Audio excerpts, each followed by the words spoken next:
Сәлеметсіздер ме? Біз бүгін судың ластану жолын шешудің қарапайым және экологиялық тәсілін ұсынамыз. Бүгінгі біздің тақырыбымыз суды табиғи адсорбенттермен тазалау. Бүгінгі таңда ауыз судың ластануы әлемдік мәселе болып отыр. Оны адамдар химиялық жолмен тазартады, бірақ ол қымбатқа түседі және де табиғатқа зиян. Біз бүгін суды табиғи адсорбенттермен тазартатын боламыз. Су тіршіліктің негізгі көзі. Адам ағзасының шамамен 70%-ын өсімдіктер мен жануарлардың 60-95%-ын су құрайды. Сусыз тіршілік ету мүмкін емес. Су адамның ішкі мүшелерінің жұмысын реттейді, қан айналымын қамтамасыз етеді және температураны тұрақтандырады. Алайда қазіргі кезде судың сапасы күннен күнге нашарлап барады. Өндіріс орындарынан, ауыл шаруашылығынан және тұрмыстық қалдықтардан шыққан лас сулар өзен көлдерге түсіп, табиғи экожүйелерді ластауда. Бұл ластаушы заттардың құрамында ауыр металдар, пестицидтер, тұрмыстық химиялық қоспалар бар. Мұндай су адам денсаулығына зиян келтіріп, экологиялық теңгерімді бұзады. Біздің зерттеуіміздің мақсаты қарапайым. Біз суды табиғи адсорбенттің жолдарымен тазалаудың тиімділігін ұсынамыз. Ең біріншісі бізде табиғи адсорбент ол көмір. Екіншісі жұмыртқа қабығының ұнтағы. Үшіншісі саз. Біздің зерттеуіміз қарапайым. Біз алдымен ластанған суды дайындап, оны осы әртүрлі табиғи адсорбенттер жолымен сүземіз.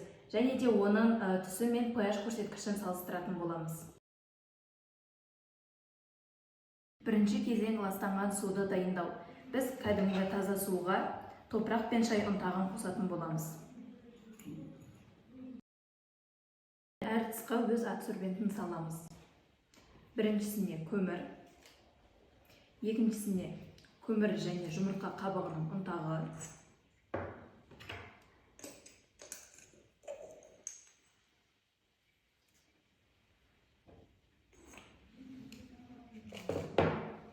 үшіншісіне саз.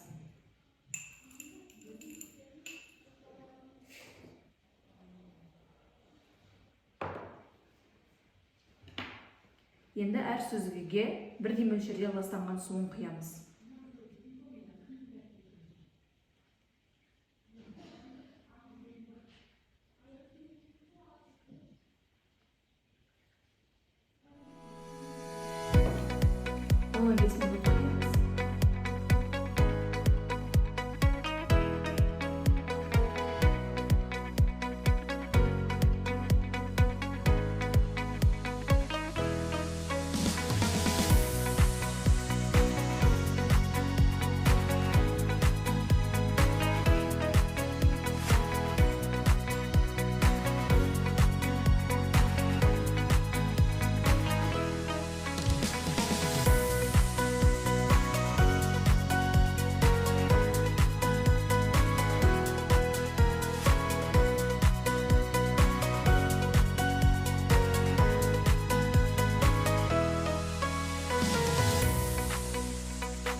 Уақыт өткен соң сүзілген судың түсі айтарлықтай өзгерді. Бізде ең алғашқы ластанған судың pH деңгейі 6,79. Көмір арқылығы сүзілген судың pH деңгейі 6,81, яғни бұл қышқыл. Жұмыртқа мен көмір арқылы сүзілген судың pH деңгейі 7,52, бұл бейтарап. Саз арқылы сүзілген судың деңгейі 6,76, бұл қышқыл.